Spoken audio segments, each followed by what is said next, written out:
What's going on, everybody? So today I'll be going over all of the version 3.2 banners and which ones I would personally recommend. Now, the first half will have casters as the new unit alongside with 3 reruns, that being Fugue, Jiao and Acheron. The second half will have Anaxa and Dr. Ratio as the rerunning banner, just those two banners in the second half. Now, let's talk about it, starting off with casters, who will definitely be 3.2's highlight. Casters is a great unit because number one, her damage multipliers seem like they're going to be really like insane, probably rivaling that of the Herdas, to be honest. Number two, she is a very versatile unit. You can pair her with RMC, Sparkle, Renomé, any limited harmony unit. Remembrance Trailblazer will work. You know, any sustain that can heal, so a character like Aventurine will suck with her, but any abundance unit other than Bailu will be great, you know, good enough at the very least for sustain. And yes, and that does include Gallagher. Now, do you need her? No. I personally am skipping casters because I don't need her on my account. I'm free to play. I really don't need her, and I would make the argument that if you have a well-built Jingliu, a well-built Firefly, or Fei Xiao, or Acheron, or all of the above, or any of the above, at least two, I would say, alongside with having the Herda, of course, you do not need casters. I think you don't need casters just generally if you have the Herda and any other, you know, meta or semi-meta DPS in the game at the moment. I think having both DPSs will honestly be overkill for this meta, especially with Finon coming out, who my guess is he will be the next like big DPS. He allegedly will be coming in 3.4, so I'll be saving entirely for him. I think casters and the Herda, having both of them is just overkill. So I personally, you know, I don't need her. If I'm wrong, you will see my performance falling behind in the endgame. You will see it, trust me, because it's just a little experiment, right? I'll see if I need casters on my account as a free-to-play or not. Currently, I can clear all of the endgame, but who knows, maybe not getting casters will set my account behind. I did build RMC just for her, but it seems like I'm not going to need to use this unit anytime soon. So personally, I'm going to be skipping casters, but should you? No, because not everybody is me. Not everybody has the patience to skip banners, skip entire patches worth of banners. Not everybody has well-built units like I do. Not everybody has E3S1 Sparkle, I get that. I have E0S0 Herda, and she's easily my strongest DPS in the game right now. She consistently hits for over 1,000,000 damage. So I don't think I need casters, me personally, but that's just my thoughts. I already made a video going over my sentiments on that, but I personally would recommend casters to almost everybody. If you want to see if you can clear the endgame without casters, go for it. If you don't have the Herda, though, get casters. I'll say that. Not having the Herda means you absolutely should get casters on your account, especially if you're free to play or a low spender. I will say that right now. But let's talk about the reruns, starting off with Fugue. And I'll try to keep this short. Fugue, I don't think is worth it because Harmony Trailblazer exists, and this is something that I've been saying for months now. I think Fugue is overkill. Firstly, she only works in 2 team comps, 1 Firefly, 2 Rappa. Secondly, she only works really well with Rappa. When it comes to Firefly, generally Harmony Trailblazer is about the same as having Fugue, so Fugue only really works if you have Rappa. But still, I think going for Fugue, a whole 5-star, meaning that you have to spend a whole bunch of Stellar Jades, hard-earned pulls just to get them, just to use them in 1 team comp, and a team comp that you might not even use long-term, I think it's not worth it, especially when Harmony Trailblazer already exists. If Harmony Trailblazer wasn't in the game, yes, I would say Fugue is great for both Firefly and Rappa, but the fact that, one, like I said, Fugue only works in 2 team comps, and secondly, there's already a free-to-play option, you know, free-to-play alternative, I think Fugue is severe overkill. You'd be better off.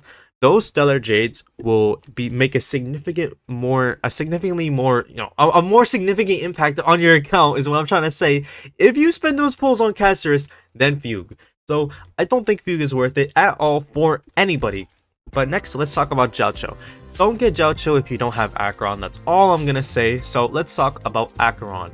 Acheron, I'll say, is a nice unit, but she has not been power crept, but there are just better DPSs in my opinion. DPSs that you can get more, running more easily for free to plays, because with Castris, E0, S0, and S1 Goodnight Sleep Well it's not gonna fly. It's not gonna work. I also don't have any nihilities for her. What am I gonna use? Silver Wolf? Come on. Silver Wolf does nothing other than filling the nihility slot. So with Acheron, you're gonna need a whole team comp of nihility units to get her running. You're gonna need her her light cone, or E2, or Jiao. You're gonna need way too many 5 stars, regardless of whatever you go for. Like I said, whether it's her light cone, Eidolons, Jiao, you're gonna need multiple 5 stars, and I think it's just too much work to get Acheron up and running. You'd be better off going for E0 S0 Firefly, E0 S0 Renmei. Harmony Trailblazers free, Gallagher is easy to get. That's 2 5 stars to get one of the best teams in the game up and running. People are saying E0 S0 Firefly fell off. She kinda did, not because of power creep, but because of the shifts in meta. We're in an AoE meta right now, so a character like Firefly is just not gonna fly.